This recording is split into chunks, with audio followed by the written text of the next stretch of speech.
Welcome to the 86 Reason podcast. And I'm here with, this is an exciting one, Ronnie, because one of my best friends in the world, I finally get to find out the reasons you got into this crazy fucking industry and how you maintain sanity throughout, what is honestly, I think, one of the toughest businesses in the world. So right now it is. It's going through a very interesting period for sure. You have seen a bunch of stuff, and so to start, I feel like we should give a little history. Yeah. Right. So, Ronnie, you're the president. You're one of the founders of Vine Street Imports. Yep. Right. Correct. And you've been in the wine industry now for like 25 plus 26 years. November 30th. My daughter's birthday also. All right. So you went to Hartford, right? University of Hartford. You went to the University of Hartford, and what did you study in school? Business marketing. And before that experience, had you ever spent any time in restaurants? Like on working?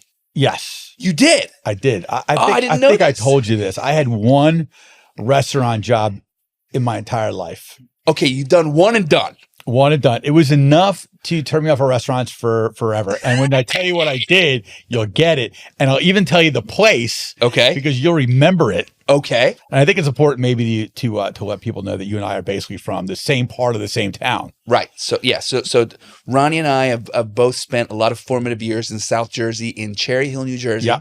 Yeah. And okay, so tell me about this first restaurant gig. So I don't remember the name of it, but it was where the bowling alley is on Kings Highway.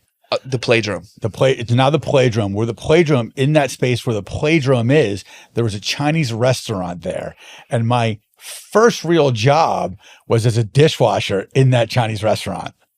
And do you remember what the Chinese restaurant was called? I don't remember what it was called. A lot of Jews as dishwashers, dude. Do you know Buddha's first job was also dishwasher? Yes. Not as a Chinese restaurant, though, was it? No. Well, I got to tell you, so I was the only non-Chinese person that worked in there. How did you communicate? They yelled at me. Okay. in Mandarin? Cantonese, I think. Okay.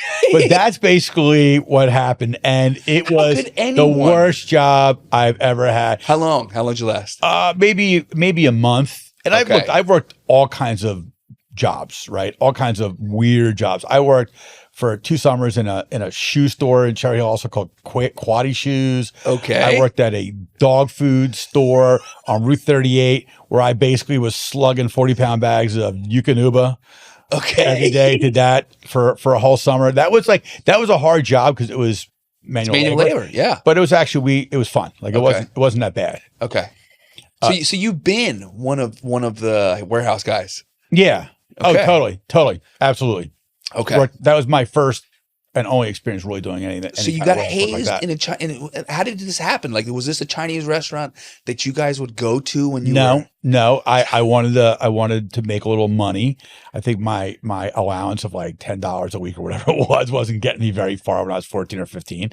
And I thought I needed a job, which I did. Like, I wanted to make a little money. And at the time, the Courier Post, the South Jersey newspaper, would have classifieds, which they may still. I haven't opened a Courier Post in years. Sure. And there would be jobs that you can apply for. I went and I applied for the job and they gave it to me. And they're like, you're starting tomorrow night.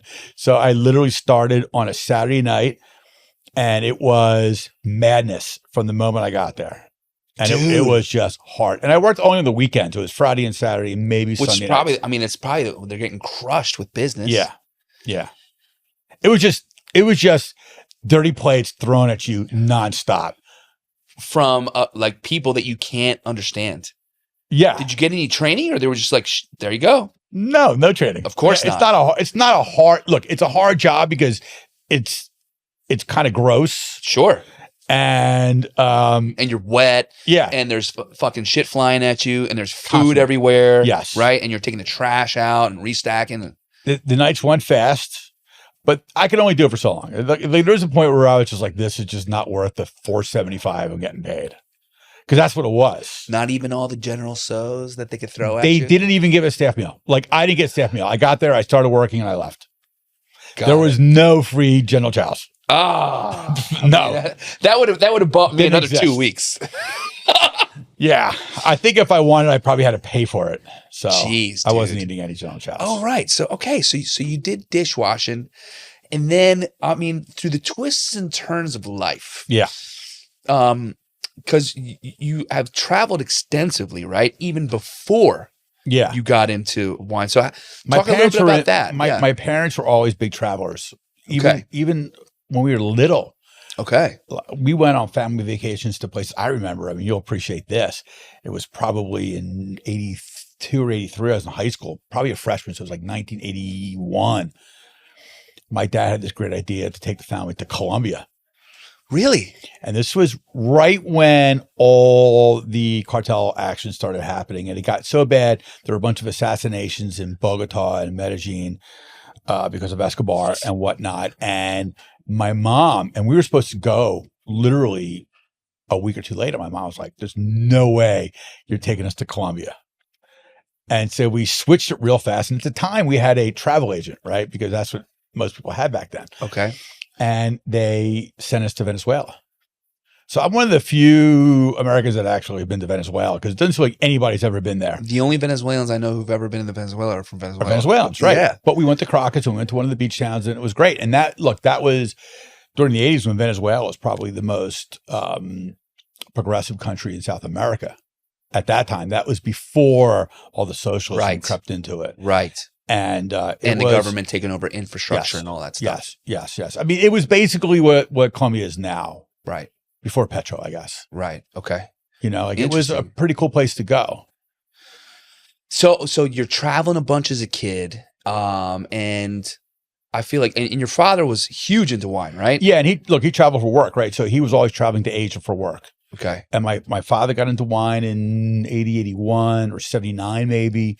And he started buying wine heavy in 82 to 84, all the way through until he passed away in 1994. Yeah. He was buying a lot of wine. And I grew up unusually with a bottle of classified growth Bordeaux on the table at dinner time, which is really unusual for Cherry Hill. You grew up at Cherry Hill, so you know, and it's like nobody really had that experience. And look, it was different back then. I still have the receipts from his first purchases of buying Bordeaux, and I have receipts that Chateau Tour 82 was $120 a case. A case. A case.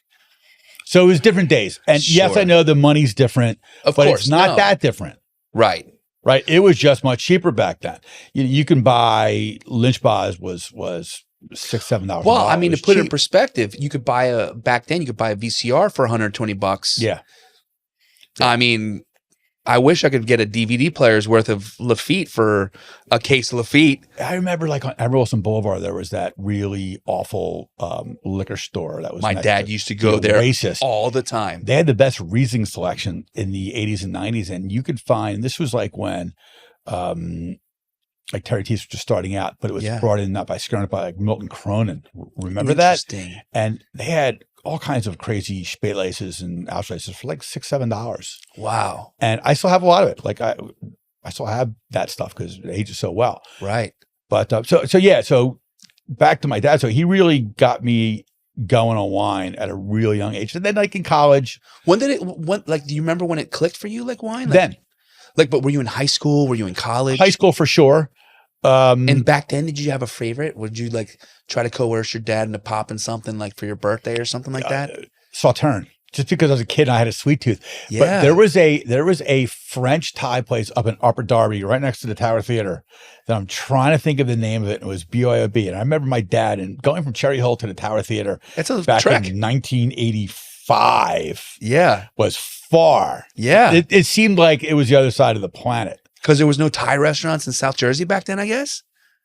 This was a French Thai restaurant, and it was really, really good. Okay. And I wish I could remember it. Cafe Elise is what I think it was called. Okay. I think. And I remember my dad would always bring like 2 bottles of wine to dinner with the family, and it was always like a bottle of Red Bordeaux and a bottle of Sauterne. And I always loved the Sauterne. And I remember I'll never forget it. I mean, I remember drinking Raymond Lafon with mango and sticky rice when I was like 15, 16 years old. Really? Yeah. Yeah. And so, and I know that you've told me some pretty crazy stories, but your dad was like, and your family was into restaurants, right? Like my parents, my father was, my mom went along with it, but my dad had this aspiration.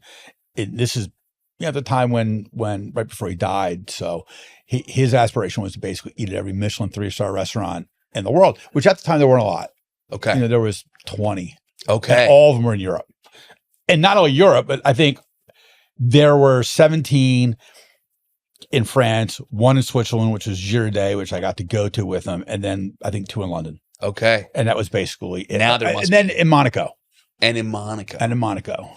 There was Louis XIII, right? In Monaco. Okay. But that was pretty much it. So you didn't have Michelin 3-star restaurants in Italy and Japan and Germany yet.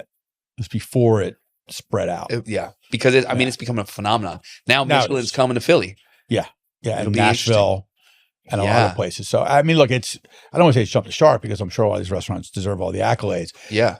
But I think at the time, because there were so few of them, it made it that much more special. Really special. Yeah. Really special.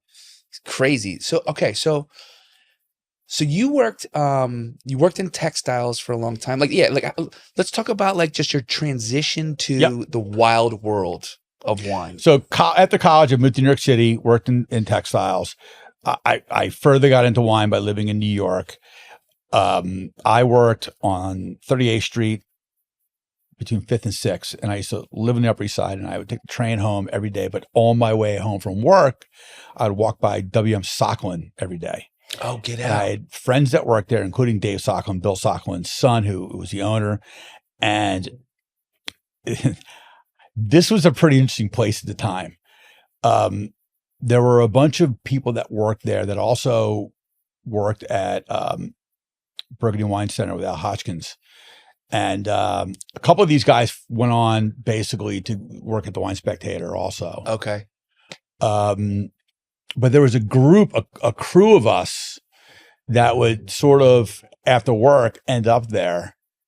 And Dave Socklin, who was my age at the time, his father, Bill, who was the owner. So he would, this was a classic old New York store, right? Mostly Bordeaux with some other stuff. Okay. Bill would troll the obits. And he would, when he found one of his customers had passed, he would basically call up the widow, and buy the wine back, and usually buy it back cheap. Right. So he was really only interested in selling the Bordeaux and maybe some port, maybe. Really? But really, it was mostly the Bordeaux. So all the other stuff that may have been in that cellar, maybe Burgundy also, but there was always stuff like Rhone or California, port, Germany.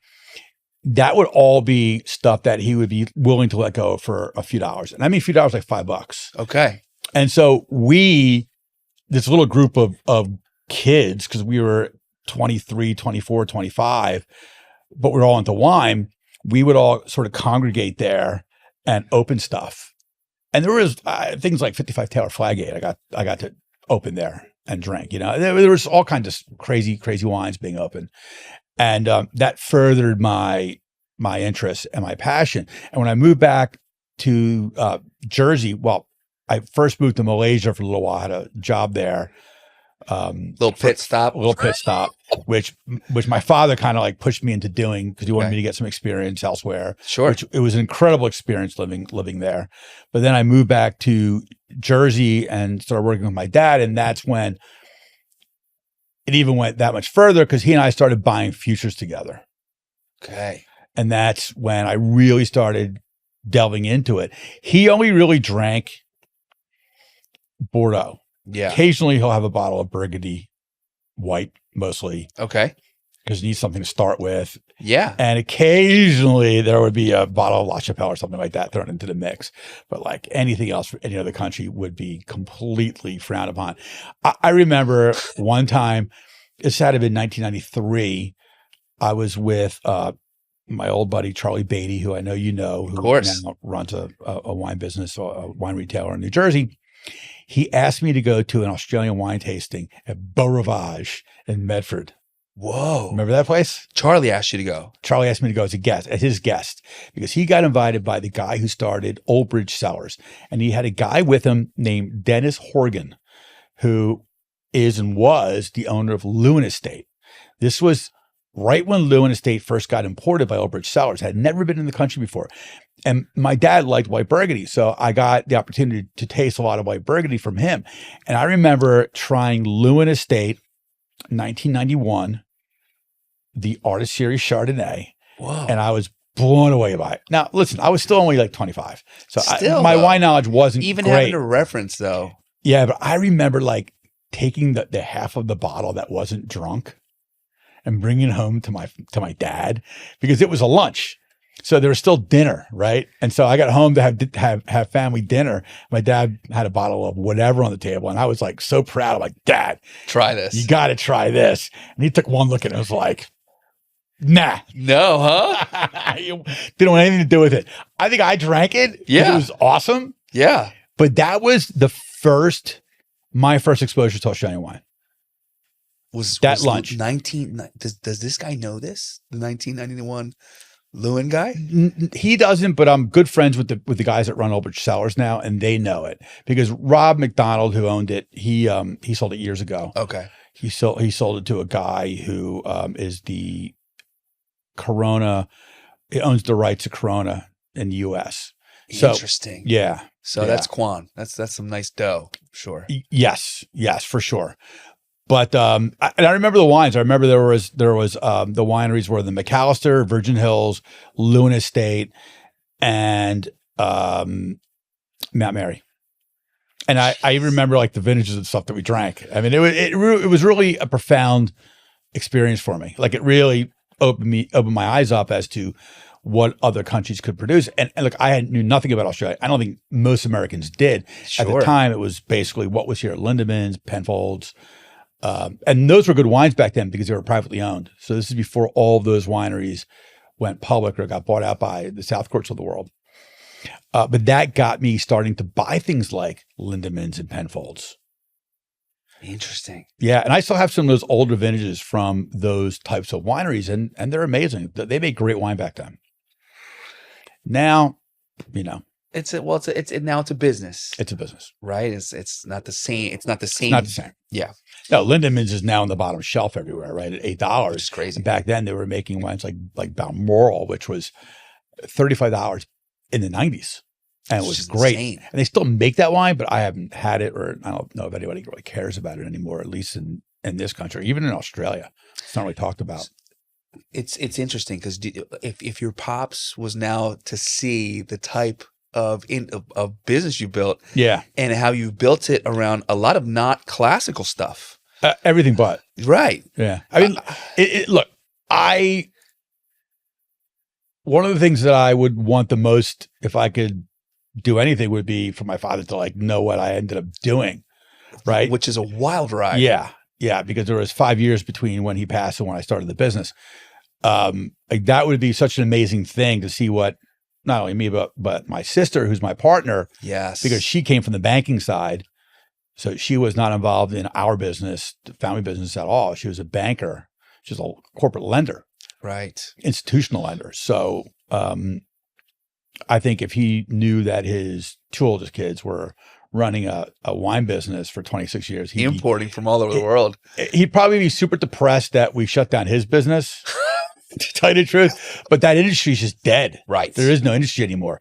So, but I think he would be as bummed as he would be to know that we shut down Tyrrell's International. He would be that much prouder to know that we started this wine business and had it going now for 26 years. And we're selling all kinds of crazy shit from all over the world. Half of it he probably wouldn't drink. Because he was a stubborn dude. Yeah. But whatever. I'm sure he would have came around eventually. I wonder what that wine would have been that would have opened him up. Like if it would have been like a Bindi or something like that. If it wasn't Lewin Artist Series, which to me is one of the most Burgundian Australian wines, like, and I don't think he even tasted it. It would have, look, he ultimately would have, because it became such a big part of my life and Lori's life, but it would have been a tough turn. We would have had to really twist his arm pretty hard to get him into it. Sometimes you just gotta pop a little artist series into a bottle of Flev and just and fuck him with him that way. Exactly, 100%. So all right, so dude, how many times did like wine become close to a business before it actually happened, or how did it all come together? Like okay, so Pops died in '94. Okay, we took over that business, and that was textiles and importing textiles. Yeah, and really it was NAFTA during Clinton that destroyed the textile business. He basically traded out the textile business for tobacco because Americans stopped smoking. We needed China, we needed exports, and China needed to export a lot of textiles. So with the whole NAFTA agreement, the whole domestic textile industry just started to collapsing. We started seeing that, and quite honestly, it was a pretty scary part of my life because I had no idea what else I wanted to do or what I could do. I was 27 years old. I wasn't old. I was still young. And I really had some experience, but not only in that industry, other than, a couple of odd jobs that I had. So I really didn't know what I was going to do, but I was super into wine. And I was, at that time, flirting with membership with the Commandant de Bordeaux here in Philly. And I never became a member, but I went to a lot of their events, and I was going to become one and never actually did. But I had two friends of mine that were members that I would always go to these events with, and they were amazing events. And does that still exist? Yeah, it does in some sort of way. I think it does. I do know they've been trying to attract younger members, which should be interesting for us actually, because the cellar is incredible and deep. And they are much older now. So yeah, we could talk about that off air. Okay. We should actually. Yeah. Okay. But I had these two friends that were members, and they had started, and I don't know if you remember this, but this was like in 98, 97, 98, 99. It was really 97, I guess. And wine auctioning online was a big deal. Okay. And you could even auction wine on eBay at the time. Right. So the restrictions were way less. Way less. Okay. Way less. Because it was the beginning of the internet. So there weren't a lot of restrictions. Right. So they started a business called Backus Technologies with the trading entity was a website called Wine Bandit. And it was a wine auction platform, which you probably would have loved. I'm sure I would have loved it. And they both had jobs. One worked for Ace Insurance, he was a vice president. The other one worked for a hedge fund company called Cooper Neff. And this was a part-time thing for them. And it was just basically a way for them to gray market wines that they wanted to buy in Europe and then keep some stuff and sell some stuff off, and basically. And they invested all this money in like a website and all this kind of stuff. Yeah. And we had an office in West Philly, a little office in warehouse space, a third story of a building not unlike this one, a warehouse building. Okay. Right on Parkside Avenue, right near the Mann Music Center. And that's where we started. And well, stepping back, so they were like, we want you to be involved. And I really didn't know what I would do there because it wasn't really anything I was that interested in. I'm not really a tech kind of a person. Sure. So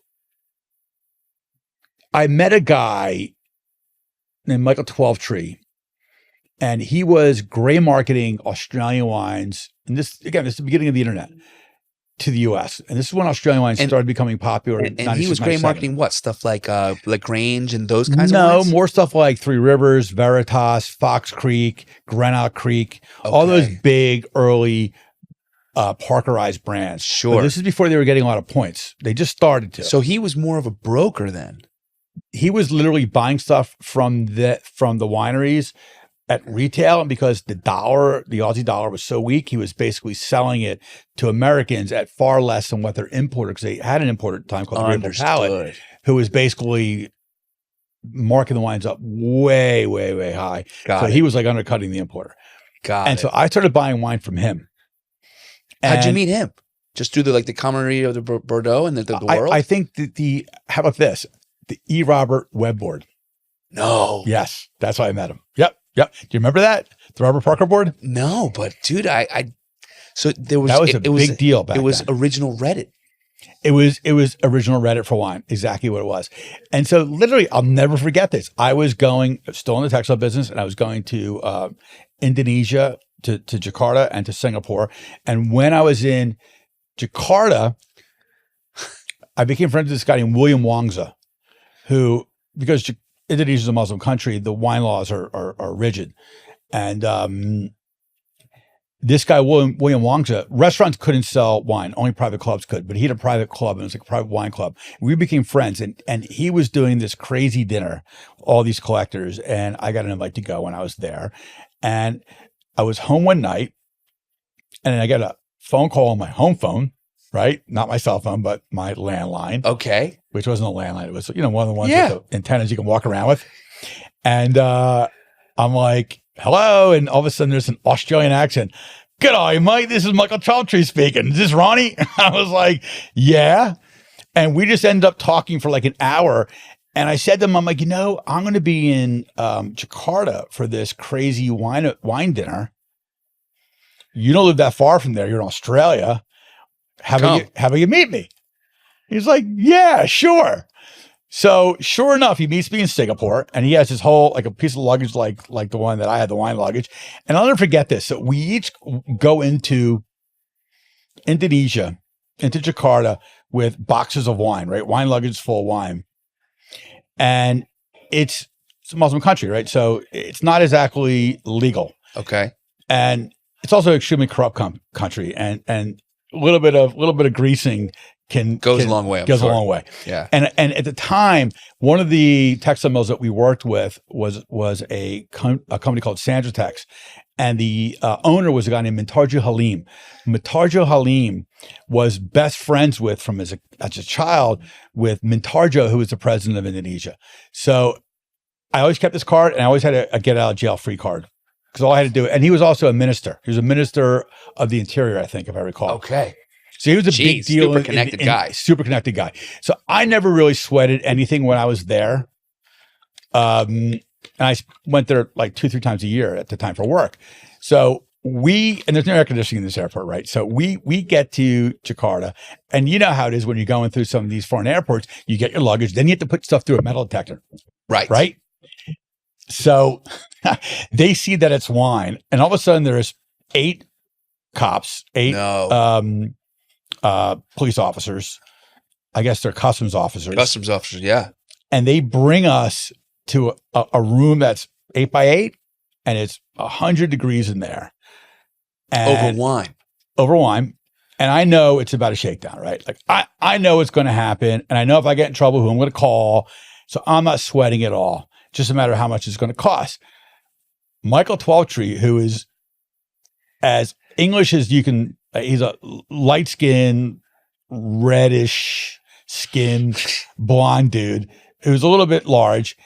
This dude is sweating like I've never seen. It was crazy. Were you guys in the same room together? Oh, yeah. And he was visibly afraid. In his mind, because he has no idea who I know or what was going to go on. In his mind, he's going to jail in Indonesia. Is it that strict? It's Indonesia. It can be tough. It can be tough. You don't want to go to jail, though. I can tell you that. No. So anyway, they start giving us the lecture. Look, we're a Muslim country. This is a lot of alcohol that you're bringing in. You're not allowed to bring in alcohol. If you do, you have to declare it. You can only consume it here. And I was like, okay, how much is it going to cost? You just came out. Right out with it. Yeah. And the guy goes, $100. I go, $20. He goes, $50. I said to him, because I had Canadian dollars on me, I go, 30 Canadian. He goes, done. At the time, the Canadian dollar was like 50 cents to the dollar. Yeah. So it was like $15. Yeah. Perfect. So literally, I hand him 30 Canadian dollars, and they then give us a police escort out to our ride. Oh, that's nice. Yeah, it was fantastic. So you essentially paid for a VIP ride. Yeah, essentially did. And I got rid of like some Canadian dollars that I had that were sitting in my wallet for God knows how long. So anyway, that's how Michael and I met. That was the first time I ever met him. Okay. Right? We became super close. We were in Philly. Maybe a year later, we were at a restaurant called La Chena. We were 2 bottles of wine in, rest in peace. And he goes, mate, I'm going to start a winery, and you already import. I know you don't like what you do. I want you to import my wine. I was like, great idea. I had no idea that he was Michael serious. ever made wines before? No. And I don't remember even having the conversation until he reminded me about it a year and a half later. Okay. So that was 97. So 1999 comes around, and he goes, and he's got wines. I just made my first wine, so you can be ready to bring them in. And I was like, no, let me start thinking about this. And that was at the same time that these two guys from the Commodity Bordeaux were trying to get me to go in business with them with this wine bandit thing. So I called them up and I said, look, because they had an import license already, which takes a year to get one, right? It's not an easy process. I said to them, look, I'm interested in joining you guys, but I'm not interested in what you're doing. What I want to do is this. I want to import. And they were like, yeah, fine. Great. Do it. So that's what happened. So I joined those guys and I started my own little kind of like division, and they did what they did. I did what I did. And I imported from 1999 vintage in 2000. My first vintage was 200 cases of two different wines. We got 8 pallets in. And I remember looking at the stuff. It was all in 6-pack, so it even looked bigger, thinking, what the fuck am I going to do with this? Wow. I really had no idea I was going to sell it. What were the first 2 wines? Like Angel Share and something else? It was pre that. There was a Barossa and a McLaren Shiraz. That was it. Okay. That was it. And I really had no idea. And had you tried the wines up until that point? Probably, yeah. So it was a lot of they blind were good. faith. They were good. A lot of blind faith. They were. So he brought in as a partner. So he had another partner named Richard Mintz. And then he brought in a third partner, a guy named Rolf Binder. So Rolf was the owner of Veritas Wines, which became Rolf Binder Wines. So Rolf was already a guy that had a pretty big name in the Barossa wine scene and was already getting huge scores from Parker. Okay. So it was kind of like a short thing. So we brought in all these wines, and giving Michael a lot of credit, he came in and spent a ton of time in the market. Okay. And he and I literally would hop in my car and we would road trip from Philly down to Florida, hitting distributors and retailers, and we just cold called. And at the same time, we were calling all the press people, Wine Spectator, Parker. We got in front of everybody. And that winery became, as you know, pretty popular and big. And we took it from 400 cases in the first vintage to about 25,000 cases in 6 years. Wow. So it blew up. And they were expensive wines, right? I mean, the cheapest wines, the Lucky Country wines, were 15 to 18. Then went up to 150. Right. So for Aries and all that stuff. Yeah, exactly. So that blew up like crazy. It got us into all of our distributors, a lot of whom we still have today. And that's how we got into Australia. And it wasn't that I wanted to necessarily get into Australia. It just what happened, and it fell on my lap. And from Michael, you can basically play the Kevin Bacon game with almost every other winery that we work with in Australia. Not that he necessarily introduced me to them, but it was he introduced me to these next couple. Then from those people, I met other people, and then it kept on going. You know, even for example, Akota Barrels, which became one of our most important wineries that we work with, still work with. Yeah. I met Taris because he was assistant winemaker at Two Hands. Interesting. Now, I didn't remember him per se when he called me, but what happened with Taris was when he made his first vintage, which was 07, I was in Adelaide, and he called me up. He found out I was there, and he called me up and he said, hey, I don't know if you remember me, but I used to work at Two Hands. We met there. I made my first Grenache, and I would love for you to try it. And I was staying at the Hilton in downtown Adelaide, and it's right off a street that has all these really cool Asian restaurants on it. And he's like, look, why don't we meet at this place called, I can't remember what the name of it was, but it's one of the really well-known Asian places right down in this little Chinatown that they have there, and called Guja Street. And I went down, and he only had one wine, and we sat down, and I remembered him once I saw him. Yeah. And it was the most pivotal wine experience of my professional career. In that moment, because at the time, and remember, this is 1990s, this is 2007 rather, this is still when the big wines just were kind of popular. Sure. And everything was 15, 16, 17% alcohol. He showed me a Grenache that I could see through, that was 12.5, 100% whole cluster, and it tasted like Chateau Reyes, which, as you know, is like my favorite wine. And I'm looking at this wine, and I'd never seen anything like it before in Australia.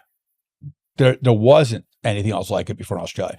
There was before Taris and after Taris. Sure. Right? It's like Jesus. Yeah. In a way. And it changed everything I thought about Australian wine, and it put me on that second path to find other wineries like that, which brought us to the whole natural wine scene that happened at that same time, or on the coattails of Tariffs, who was really like the first, if not the first natural wine producer, one of the first couple. Got it. And dude, and just in like so you've been doing this for 25 years. 26 in November. Years. Yeah. And so like just in terms of how much like tastes have changed and the sommelier movement and food and the restaurant scene, like at this point in the evolution of the company, like what kinds of things are you guys doing now that are just part of your process that weren't there before? Like what kind of things do you guys have to do now as a company to stay engaged and interactive and all that stuff with new buyers? Okay, we got to break that down into a lot of different pieces. Yes. Right? Yes. Because there's a lot of different layers to it. And look, the way that we engage the public now is different than it was 20 years ago. 20 years ago, it was so press driven. It was press driven. You got 90 points, you saw it, right? That's kind of how it worked, and it was easy. Now, people care far less about press, right? So now it's a lot about social media. It's about things like podcasts. The messaging is completely different. Forget the fact that the wines look very different as well. Sure. Right? The wine world has changed since I started in this business in 99. In 99, all the wines were these big, parkerized style of wine. Big, muscular, alcoholic, rich. I remember going to tastings and people are like, what's the alcohol on this wine? You know, and bigger the better. Like the more alcohol, like, oh, it's 16.5. Oh, that's good. Right. Well, people still say that now, but now it's with beer too. Happened with beer.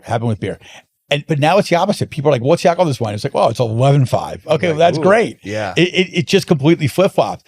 And look, I think it'll come up at some point somewhere in the middle. And I think we're already seeing that. Yeah. I think what I'm seeing now, we had the big monster wines, then we had the natural wine movement. The way that I always like if I always want to draw a comparison to something that people can relate to, it's music. So you basically had in the 70s, you had arena rock, right? It was big, it was boisterous, it was Zeppelin and Queen, and everything was big. Genesis, Yes. And then what happened? Punk rock came along, right? The Ramones, the Clash, the Sex Pistols, all these bands, 3 chords, fast, 3 people, strip it down. Who cares if they could actually play? It didn't matter. It's about the energy. Yeah. It brought it back to what it was in the 50s, really. Okay. And that's what natural wine was for the wine world. It needed to happen, right? Because wines got so big and not only big, but people started eating so many additives in wines, mega purple, products like that to make things that were unmakeable without them. Like you needed to add acid, you needed to add tannin, you needed to add extra color, because you're bringing in desiccated grapes that lack all those things, not color, but acid and tannin, because those things sort of go away if you let the grapes sit on the vine for too long. So the natural wine thing happened, and we were super early on in that scene. We never really.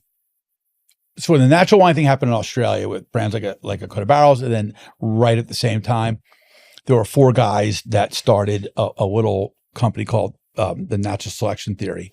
And there are 4 different wineries. There was one called Dandy and a Clove. There's one called Yalma, one called Lucy Margot, and another one called Tom Shabrook. That's the guy's name, obviously. They started this natural selection theory. And that was the first time I had heard the word natural come into the equation. And I'm not saying that they invented natural wine or the term natural wine, but that was the first time I had heard it. And this is before. Did it make sense to you back then? Yeah, it did, because these guys were all about no additives and taking all the bullshit out. And I'll tell you how far they went. They put out a wine. It was a Semillon that they fermented in amphora, and they bottled it in little 1-liter amphora bottles. But they also recorded a record that if you bought the amphora wine, you got the record. And the record was an LP. And it was them making music, and I'm using that term extremely loosely, because it was a story of making wine from growing grapes all the way to the process of bottling. And it was basically a collection of noise. It was completely unlistenable. And in fact, they gave me a bottle of the wine and the record. And I remember hearing the record at Taris's house. Hoping that the wine didn't taste like the record sounded. No, I tasted the wine. I had the wine already, so the wine was really good. And in fact, when I had it, I had a bottle that was open for like a week, and it was still great. Oh wow! So I ended up leaving the record at Taris's. Like, I'm not bringing this thing home. I'm not dragging a record that's this bad all the way home to the U.S. But I brought the bottle of wine home, and I still have that little egg in my office. Okay, I kept it because they only made it once, I think. One of the four guys, his name was Sam Hughes, who was the winery at Dandy and the Clos. After the year, and this is going back a long time, so I'm not sure if I'm 100% correct on my facts, but he ended up dying, and they killed that project. And he was sort of the godfather of the whole natural wine scene down there. He was certainly the guru.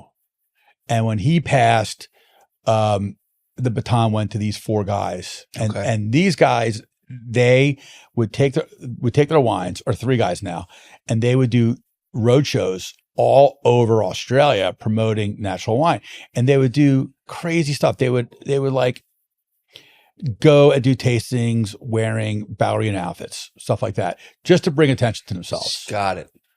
So they were marketing.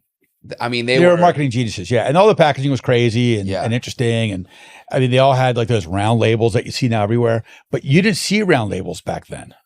Circular labels. That was not common. So they were really ahead of the curve when it came to packaging and marketing. And that was the beginning. We started with a couple of those wineries, Yalma and Lucie Margot. We didn't have both of them for very long, only a couple of years. So we got in on that whole natural wine thing early. Again, not knowing that we were even in it. But I remember Savoir magazine really early on, I can't remember the year, did an article. It was maybe the first article about natural wine, and it basically said, these are your four natural wine importers that you need to pay attention to. And it was us, Dresner, Jenny and Francois, and I think Zevrovine, if I recall. Jeez. Which is interesting because all three of those companies really did fly that flag. Heavily. But we were selling stuff like Shyness Estate also. Right. And Small Gully, which are completely not natural. Right. So we never really were a natural wine company, although we got lumped into that crowd because we had natural wine producers at that time, and it was early. You know what I mean? Yeah. And it was still defining that whole part of the industry. It was. So we got to roll with that whole wave, and we've seen it kind of get really popular and now become a little less popular. But what I'm seeing now is it's just the classics that we're finding people are going back to the classics. And that's not saying that brands like Torbeck and Two Hands still sell. They do sell. And that's not saying natural wines don't sell. They do sell. We still sell a fair bit, but not as abundantly as they used to. But we're seeing that like classic wines are selling really well. And not only that, but when you say classic wine, like just a classic New Zealand Sauvignon Blanc or things that are like standards within their class. Yes. Okay. Yep. The old school guys. Okay. I mean, just look at California Cabernet, right? Who are the producers that you probably want to most drink? I would guess, if I could guess your list, if I had to think of three off the top of my head. Yeah. Diamond Creek. I love Diamond Creek. I haven't drank enough of it, but sure. Would they be on that list? I don't think they would. Okay. Montalina? No. Done for sure. Yes. Philip Tony? Mm-hmm. Yeah, it's those kind of producers, right? Yeah. And Corson has become really popular now again. Yeah. So it's like these are the producers that defined a style and stuck with it. Yes. Never changed. And didn't change. And even when things got, more popular at a certain style, they stuck with a classic style of expression. Yeah. And now you're seeing the more new school producers, not only in Napa, but globally dialing back. Yeah. Because they're realizing that people don't want to drink. Well, dialing back on oak, dialing back on extraction. Everything. Mean, even last night. So I had a great dinner and I had a couple Giacosas. Beautiful old bottles of Barbaresco of 2000 Giacosa. And one of the guys brought a great bottle of Napa Cab, dude. But as soon as I had The first couple sips, I'm like, all right, I'm hammered now. What was it? It was Ghost Block 21. Yeah, that's a And big boy. And it's a big rich wine, and it's a classic, maybe not classic, but it's a ripping rich alcoholic cab. And dude, the moment I had it, it was just like, Well, I have to tell you, I went to Hawksmoor in New York City last Monday night, and I was with some friends, and one person brought 2 bottles of Cinquano, and one was a Syrah from 2015, I think, or 14. And it was 16.4 on the label. I'm telling you, it was probably 16.8 or 17.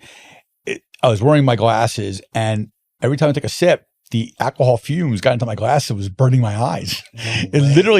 Drinking the wine hurt my eyes. Really, I'm not even kidding. I can't even believe that. I thought the wine, look, I appreciated the fact that he brought it because I know it's a very expensive bottle and it's a rare bottle. But if I'm being completely honest, I thought it was gross. It was undrinkable. And I'm sure there's people that love it. I just can't drink that anymore. And I used to enjoy wines like that. I think as we get older, our palates change, and For sure. And I think it's with everything, right? We want less. Less is more. Yeah, exactly. Or when you're starting out, and I think this is true of anybody starting out in wine, you always go for sweetness, extraction, because those are really easy things to understand. Correct. There's not a lot of nuance there. But when you get into wines with lower alcohol levels, less extraction, you find more nuance. And that's where I'm interested now. Yeah. It's interesting because so with Vine Street, you've essentially got 3, and forgive me if I'm wrong, but I think of it like 3 different major pillars of the business. You've got distribution that you do in one of the toughest places to do distribution, in Pennsylvania, right? Then you've got your own brands that you've developed and you've marketed and you import, right? And then of course you've got your import side, which connects all kinds of global producers back to the US market. Which one of those and New Jersey distribution as well, and liquor and Delaware, right? No, Delaware, okay. New Jersey and Pennsylvania, and I think right, and the liquor stuff. The liquor is like 30%, 35% of our business now in New Jersey and Pennsylvania. Wow, dude! So of those, from the distribution to making your own labels to now, like, of course, and also representing wineries from other parts of the globe, what would you say is the most challenging? Is there a most challenging portion? Yeah, it's the fact that people are drinking less. Well, yeah. I mean, and that I guess it affects every single part of it. Every single part of it. But what I find is that, and I know that I'm the example of this, and I know you are as well, people are drinking less, but they're drinking better.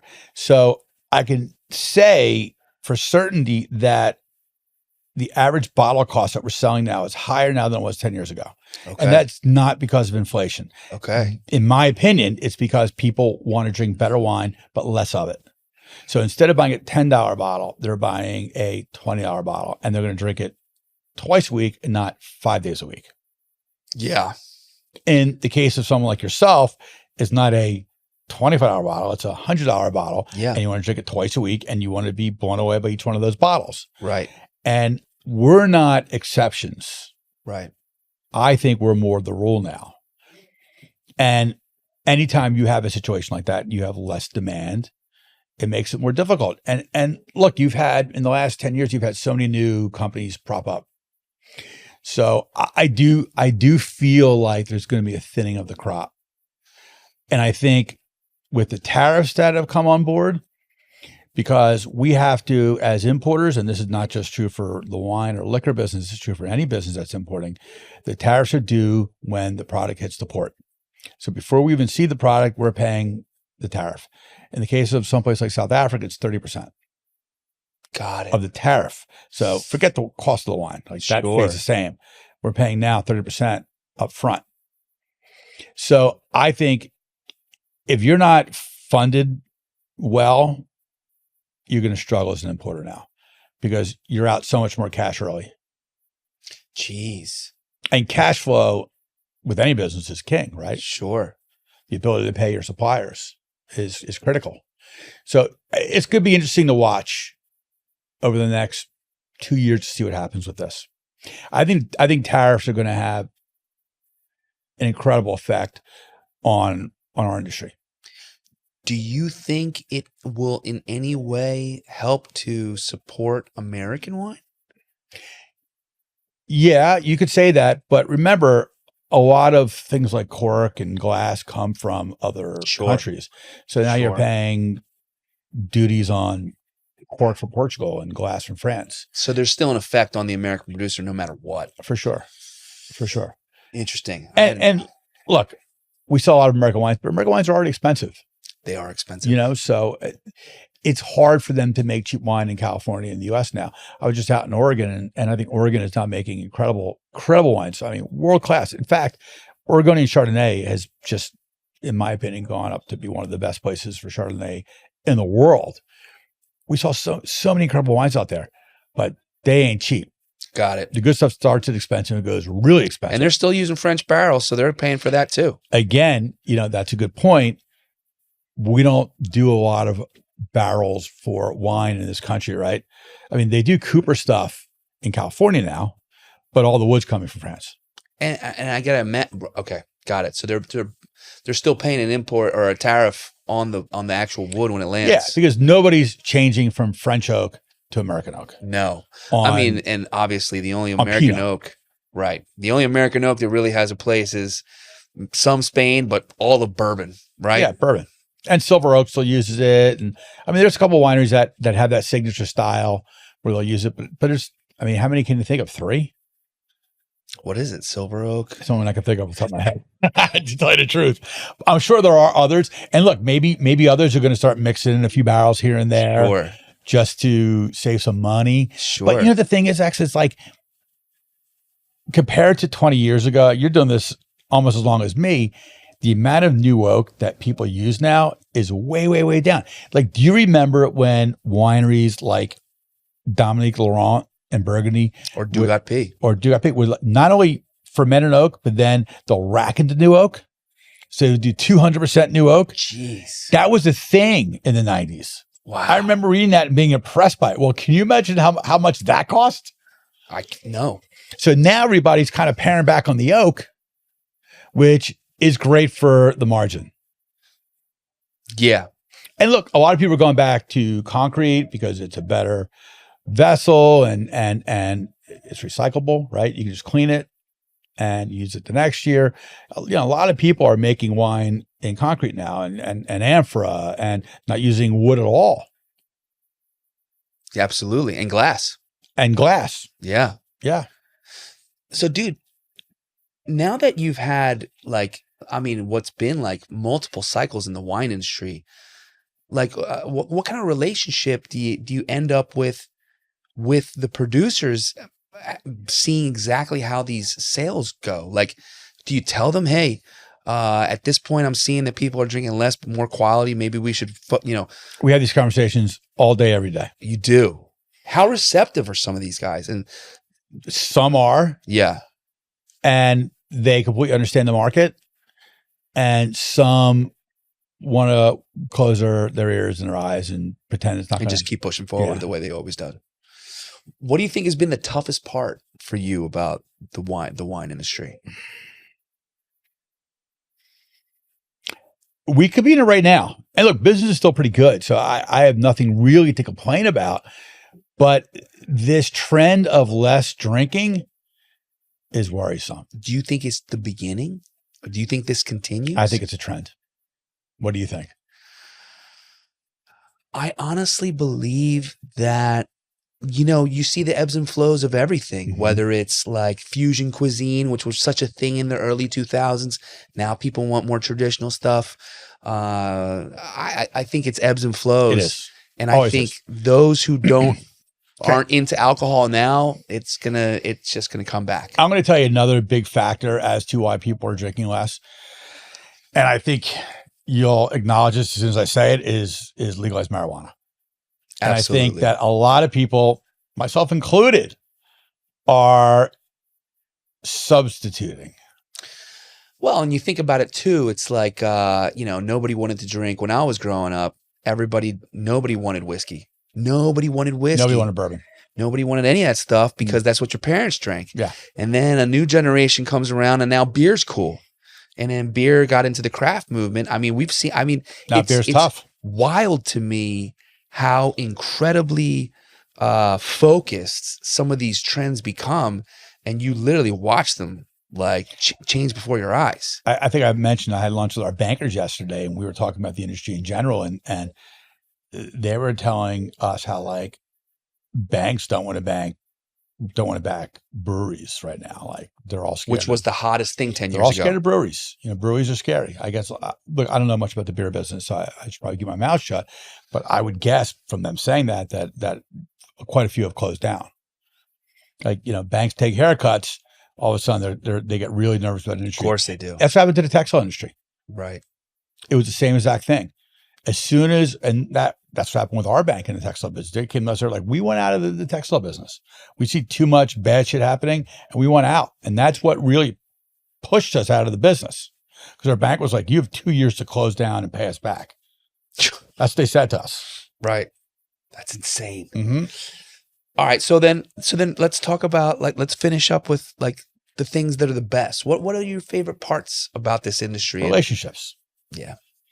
It is the best part. I mean, I have friends outside the industry, but most of my best relationships are within the industry. Yeah. You know, and compared to the textile business, where I really didn't have a lot of relationships, it's what I treasure the most. I have so many great friends all over the world that are wine people. Insane. You know, I can go have like wine dinners in so many different countries and so many different places. And cities, you know, like whenever I have a city to go to, it's like, oh, who do I know there? Let's go out to dinner. Yeah. And that's an amazing thing. Yeah. I think one of the things that's been so rewarding about this industry is, and you know, I often get questions from people like, was it worth it? You know, like I remember very young people asking me if it was worth it to have Screaming Eagle or things like that. And it's like, you know, I mean, that's all up. It's all subjective, right? But what I will tell you, for example, with like the 1996 Mazzy Chambertin that you popped open at Dugat P. Yeah. Those kinds of experiences are few and far between. And it's like, you're not going to remember exactly the nuance you get off of the bottle. You're not going to necessarily remember who the importer was when you look at the back of the label, but like who you shared it with, the meal. Always. Those kinds of things are irreplaceable, man. And then you're chasing those memories with those people. And then all of a sudden, you know, you wake up, you're 40, and your frame of reference for like life is these cool bottles you open with these incredible people you meet. Totally. It's wild. And you know, I'm interested to see how these next few years go. But you guys are super resilient and smart. I feel like Vine Street's definitely like it's one of the companies I feel like that if it weren't for you guys, Philly's wine scene would be completely different. Thank you for saying that. We have a good team now, and everybody's really excited and still enthusiastic. And you know, we have Mika running the mothership, the day-to-days, and he's passionate. He's a great dude, as you know. And we have a really, really knowledgeable and fun team, and they're still going after it hard. You know, I might be slowing down a little bit, but I have a good squad that's not. You know, I feel like I'm almost 60. At this point, I need to sit back and let other people take over a little bit. Well, so speaking of keeping it light and easy, what's on the roster for the rest of the night? So it'll be a light and easy night. We have dinner right now. Yep. In about 15 minutes, actually. Yep. And we have two pretty sick bottles of wine. You brought a bottle of champagne, which is producer Ulysse Collin. Le Maillon. And then I have a bottle of 1990 Carpazzo La Casa. And we're about to which I popped it already just to make sure it wasn't corked. And how was it? It looked incredible. And then we're going to see Nine Inch Nails. I mean, that's a pretty nice Wednesday. Doesn't suck. Well, hump day. Yeah, dude. We'll get through this together. Let's go eat. Thanks for joining the show, man. My good friend Greg Costello always says, let's go have some champagne. That sounds great. Let's go have some champagne. Thanks for joining the show, Thank you very much. Cool. 86 Reason Podcast was brought to you by Over Easy Office, outsourced bookkeeping solution.